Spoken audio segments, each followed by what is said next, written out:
Hello， 各位好，我是 Revision Lab 修真所的阿修，歡迎來到我的頻道。如果你是第一次看我們的影片，記得先點擊下方訂閱按鈕，再打開旁邊小鈴鐺，這樣每次有新影片，你都會第一時間收到通知。也幫我按個讚，讓 YouTube 知道你喜歡這種類型的內容，謝謝大家。我們現在正式開始，我們來聊一個，你我肯定都遇過的情況，是不是常常這樣？本來只是想拿起手機查個東西，或是回個訊息，結果一回神，半個小時怎麼過去了？然後我剛剛到底要幹嘛？這種被手機黏住、時間被偷走的感覺，我想這幾乎是我們這個時代每個人的日常了吧。所以今天我們就要來拆解這個現象，深入聊聊社群媒體的動態牆，它背後到底藏了哪些你看不到卻強大到不行的隱藏機制。好，這次的分析我把它拆成5個步驟，帶大家一步一步看清楚。首先，我們會先看看我們跟手機之間那種牢不可破的關係到底是怎麼回事。接着，很酷哦，我們要回到1970年代的電視，去借一個很關鍵的概念。再來，我們會進入最核心的部分，一個聽起來很矛盾的想法：為什麼流動感是從中斷裡面誕生的？第4步，我會揭露演算法是怎麼用一種刺點策略把你牢牢勾住的。最後，我們會一起思考，我們每天滑手機到底是在對抗什麼？好，這趟揭開數位幻術的旅程，我們現在就開始。好，接下來我們就進入第一個關鍵點，這個牢不可破的連結。我想先從一個聽起來有點扯的真實故事開始講起。但這個極端的故事恰恰能照出一個我們每個人心裡可能都沒察覺到的真相。這個故事是發生在印度，有一位官員叫 Rajesh Vishwas， 他當時在水壩旁邊自拍，結果一個手滑，手機就撲通一聲掉進水壩裡了。這聽起來很衰，對吧？但接下來的發展才真的讓人傻眼。他一開始先找了潛水員下去撈，撈不到。結果你猜他怎麼做？他竟然下了一道命令，把整個水壩的水給我抽乾。真的，他們花了整整3天，抽掉了200萬公升的水。那結果呢？手機是找到了啦，但早就泡水壞光光，根本沒救了。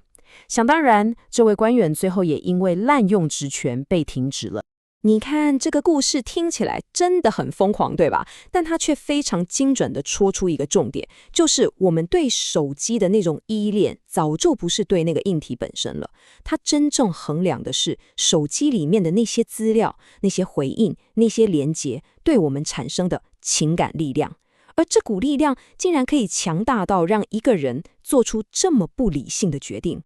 好，那這股強大的情感力量，它的運作原理到底是什麼？要搞懂這個，我們需要一個理論工具。這就帶我們到第2個關鍵點了。我們要回到過去，從1970年代的電視節目裡找答案。我們要來理解一個叫做流 flow 的概念，用它來拆解我們現在每天在滑的動態牆。這個流的概念是一位叫 Raymond Williams 的學者提出來的。他的觀察很敏銳，他說，其實我們在看電視的時候，我們不是在看一個又一個獨立分開的節目，我們真正在體驗的是一個連續的多維度的資訊流。你想想看，在那個資訊流裡面，節目、廣告、新聞預告全部都混在一起，它們之間的界限其實是很模糊的。這個洞見最關鍵的地方就在於，它把我們的焦點從我要看哪個節目，轉移到了我正在體驗這個頻道，也就是平台本身的體驗上。這一點真的非常非常重要。以前呢，我們的慾望是很明確的，就是針對某個特定內容。比方說，我今天晚上8點就是要守在電視機前面看那部連續劇。可是現在呢，我們的慾望整個變了，變成想要體驗整個平台。我們真正渴望的是那個永無止境、滑也滑不完的流動感本身。你想想，你打開手機，很多時候都不是為了找某一篇特定的貼文吧？你就是為了滑這個動作，就是想沉浸在那個資訊流裡面，對不對？好，如果你有跟上，接下來我們要進入這次分析最核心也最反直覺的一個部分了，那就是流動感竟然是從中斷裡面誕生的。這裡我們要借用2位哲學家德勒茲跟加塔利的洞見。如果你正在聽，這部分真的非常值得你專心聽一下，甚至做個筆記。他們提出了一個聽起來超繞口的觀點，他們說，一個流是在它被中斷的那一刻才成為它自己，斷裂或中斷反而構成了連續性的條件。我知道，這聽起來超級矛盾，對吧？哈，中斷怎麼可能創造連續？別急，我們先不要鑽牛角尖，我用一個很生活的比喻，你馬上就懂了。我們來想象一下，你想要組裝一台腳踏車。第一步是你的幻想，你腦中想的是你騎着那台完整的腳踏車在路上順暢奔馳的畫面，對吧？一個完整順暢的體驗。第二步，回到現實。現實是什麼？現實是你眼前有一堆零零散散的零件，螺絲、螺帽、輪胎、鏈條，它們每一個都是獨立的、不連續的個體。好，第三步，綜合起來看。那個關於順暢騎行的幻想，那個連續的流動感是怎麼來的呢？它恰恰就是由這些彼此不相干的中斷，也就是那些零件一個一個組裝起來的。沒有這些破碎的零件，你根本不可能得到那台完整的車跟那個順暢的體驗。好，現在我們把這個腳踏車的比喻直接套到社群媒體上。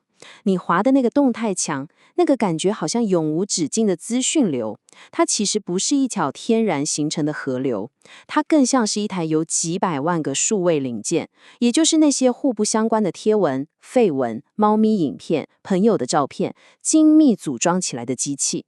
所以那個你感覺到的很順暢、很連續的流動感，本質上是一種幻覺，它就是由這些無數個碎片化的內容，也就是無數次的中斷，刻意營造出來的。OK， 既然我們理解了這個流動感來自中斷的矛盾原理，那下一個問題就來了，這引發了另一個思考：誰是那個組裝工？誰在決定哪個零件要放在哪裡？這就是我們要談的下一個關鍵點——演算法的次點策略。你的動態牆，它到底是怎麼做到可以這麼精準地知道要在哪個瞬間中斷你，讓你停下那根滑動的手指？簡單來說，演算法就是我們剛剛講的那一台現代組裝機器，它的工作其實有兩個。第一個很基本，就是負責生產那個源源不絕的資訊流，讓你一直有東西可以滑。但第二個才是它真正的核心任務，那就是它必須非常有策略地去中斷這個流，然後把你牢牢地抓住。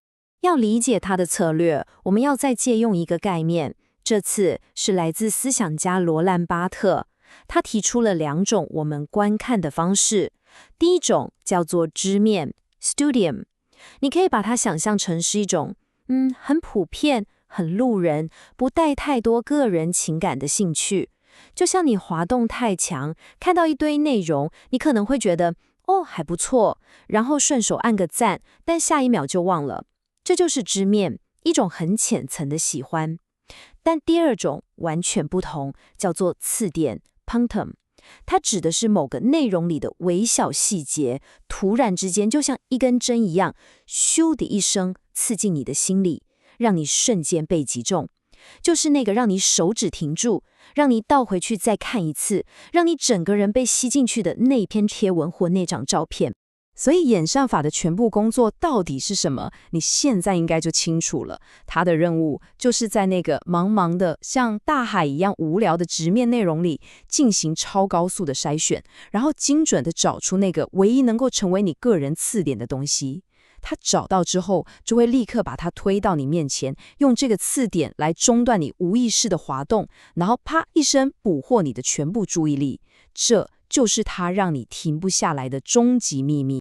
好，我們把剛剛講的重點快速整理一下。我們從手機強大的情感力量開始，接着理解了流這個概念，然後又拆解了流動來自中斷這個核心矛盾，最後揭露了演算法是怎麼用次點來操縱這整個機制的。OK， 那理解了這一切之後，就帶我們到最後一個也是最重要的問題：我們每天這樣滑手機，我們真正在對抗的到底是什麼？我認為我們必須要超越分心這個太簡單的說法了。我們最常掛在嘴邊的抱怨就是：哎呀，社群媒體害我分心了，都沒辦法專心做事。但你想想，分心這兩個字真的足以描述我們現在正在經歷的這種狀態嗎？我覺得可能不夠。真正的問題可能不是我們從生活中分心了這麼簡單，更準確的說法是，我們生活的時間本身被這個系統給完完全全地佔領了。你懂那個差別嗎？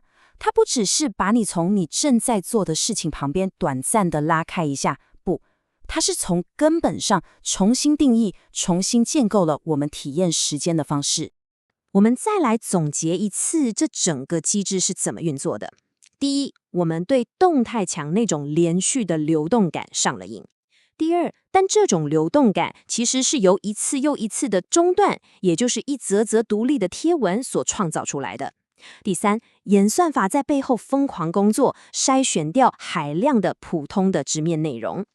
第四，它會精準找到那個能觸發你個人情感的刺點，讓你持續的陷在裡面。所以這整個看下來，它根本不是一個讓你分心的系統，它是一個經過精密設計的注意力捕獲系統。所以回過頭來看，我們為什麼對當下的誘惑這麼沒有抵抗力？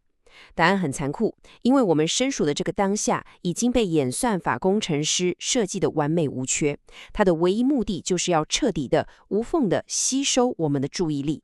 而一個被完美吸收的注意力代表什麼？代表它中間是沒有任何空隙的。這也意味着我們失去了發呆、沉思，甚至是感到無聊的權利。這就為我們留下最後一個我覺得非常值得深思的問題：當無聊這種感覺，這個看似最沒用的東西，從我們的生活中被徹底消滅的時候，我們到底失去了什麼？好，總結一下今天的重點，我們拆解了社群媒體的動態牆機制，從情感依戀到流與中斷的矛盾，最終揭示了演算法如何利用刺點來捕獲我們的注意力。記住啊，這不僅是分心，而是我們生活時間的全面佔領。今天的內容就到這邊，如果你覺得這一集有幫助，記得馬上點讚加訂閱加開啟小鈴鐺，我們正在衝訂閱，需要你的支持。我是阿修，我們下次見，拜拜。